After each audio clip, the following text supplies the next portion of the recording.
Pernah nggak sih kamu ngerasa kayak tenggelam di lautan internet? Nah, di sini kita bakal belajar gimana caranya menaklukkan lautan itu.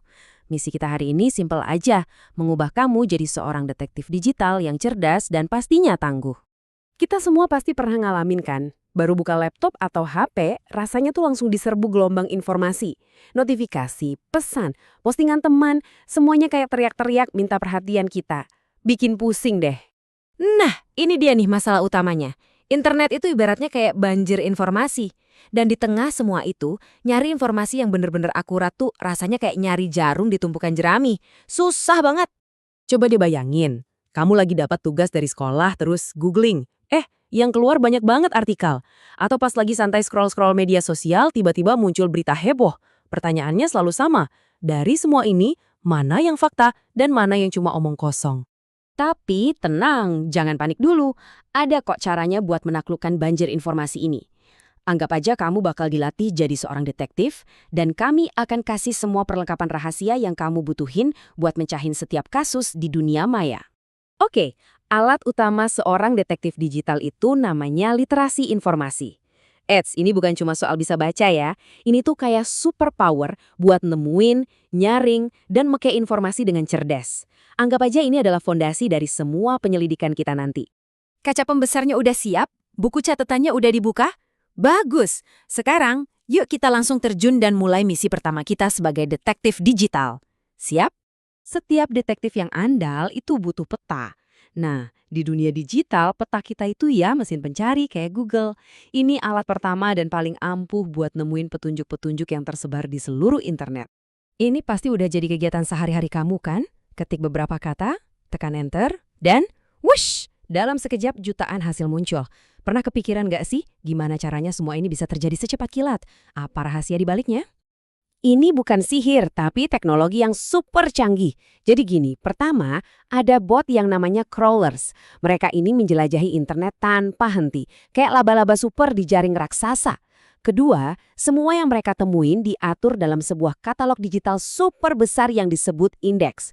Nah, yang paling penting, pas kamu nyari sesuatu, ada algoritma super pinter yang langsung kerja buat milih dan ngampilin hasil yang paling pas buat kamu. Keren kan? Oke, kita udah nemuin banyak petunjuk pakai peta kita tadi. Sekarang, tugas detektif selanjutnya ini yang paling penting, ngecek informan kita. Di dunia digital, informan kita itu adalah sumber informasi. Dan ingat, nggak semua informan bisa dipercaya. Kuncinya cuma satu kata, kredibilitas. Gampangnya gini, sumber ini jujur nggak sih? Infonya bisa dipegang, omongannya nggak. Nah, bisa bedain ini nih, yang jadi ciri detektif ahli, bukan yang amatiran. Yuk, kita langsung praktek pakai studi kasus. Misalnya, kita nemu berita ini. Presiden apresiasi kemenangan timnas sepak bola Indonesia di SEA Games 2023. Wah, kedengarannya meyakinkan ya. Tapi sebagai detektif, kita nggak boleh langsung percaya gitu aja. Kita harus lidiki dulu. Sekarang, perhatiin petunjuk kuncinya. Coba lihat alamat situsnya. Di situ tertulis setkap.go.id. Akhiran .go.id itu kayak kode rahasia yang artinya government atau pemerintah. Sama juga kayak domain lain, misalnya .ac.id buat kampus atau .org buat organisasi. Artinya, ini situs resmi dari Sekretariat Kabinet Republik Indonesia. Kesimpulannya, kasus ditutup, sumber ini sangat bisa dipercaya. Kita sampai di tantangan terakhir nih, ujian pamungkas buat setiap detektif digital, yaitu kemampuan buat bedain 3 hal yang sering banget kecampur aduk di internet, fakta, opini, sama hoax. Coba deh perhatiin 2 gambar ini. Di satu sisi ada iklan ayam goreng yang kelihatannya enak banget. Di sisi lain ada pesan SMS yang janjiin hadiah puluhan juta. Keduanya sama-sama pengen kita percaya, tapi sebenarnya mereka beda banget.